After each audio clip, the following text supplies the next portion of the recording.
3 വർഷത്തോളമായി ഒളിച്ചുവെക്കപ്പെട്ട ക്രൂരമായ ഒരു കൊലപാതക കേസിൽ തമിഴ്നാട് CBCID പോലീസ് ഇപ്പോൾ നിർണായകമായ അറസ്റ്റ് രേഖപ്പെടുത്തിയിരിക്കുകയാണ്. തേനിയിൽ 20 വയസ്സുകാരനായ ശ്രീകാന്തിനെ ശ്വാസം മുട്ടിച്ച് കൊലപ്പെടുത്തി മൃതദേഹം കഷ്ണങ്ങളാക്കി നദിയിലൊഴുക്കിയ കേസിൽ സ്വന്തം പിതാവ് ബാലമുരുകൻ, സുഹൃത്ത് അലക്സ് എന്നിവരാണ് പിടിയിലായത്. സ്വത്തവകാശത്തെ ചൊല്ലി പിതാവും മകനും തമ്മിൽ നിലനിന്നിരുന്ന തർക്കങ്ങളാണ് ഈ ആസൂത്രിത കൊലപാതകത്തിലേക്ക് നയിച്ചത്. 2023 ജൂലൈ 9-ന് പ്രതികൾ ശ്രീകാന്തിനെ തന്ത്രപൂർവ്വം ശ്മശാനത്തിൽ വെച്ച് കഴുത്തു ഞെരിച്ച് കൊലപ്പെടുത്തുകയും കശാപ്പ് കത്തി ഉപയോഗിച്ച് മൃതദേഹം കഷ്ണങ്ങളാക്കി മുല്ലപ്പെരിയാർ നദിയിലേക്ക് എറിയുകയുമായിരുന്നു. ആ സമയത്ത് പെയ്ത ശക്തമായ മഴ കാരണം നദിയിലെ ഒഴുക്കിൽ ശരീരഭാഗങ്ങൾ ഒലിച്ചുപോയതിനാൽ കണ്ടെത്താനായില്ല.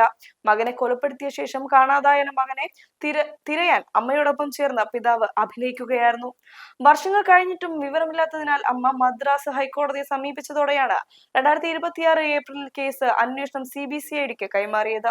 പ്രതികളുടെ സുഹൃത്തുക്കളെ കേന്ദ്രീകരിച്ച് നടത്തിയ ശാസ്ത്രീയ അന്വേഷണത്തിലാണ് ഈ ക്രൂരകൃത്യം പുറത്തുവരുന്നത്. കൊലപാതകത്തിന് ഉപയോഗിച്ച കത്തികൾ പോലീസ് കണ്ടെടുത്തു.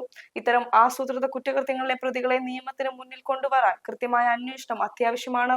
സമൂഹത്തിന് ജാഗ്രത നൽകാൻ ഈ റിപ്പോർട്ട് പരമാവധി ഷെയർ ചെയ്യുക.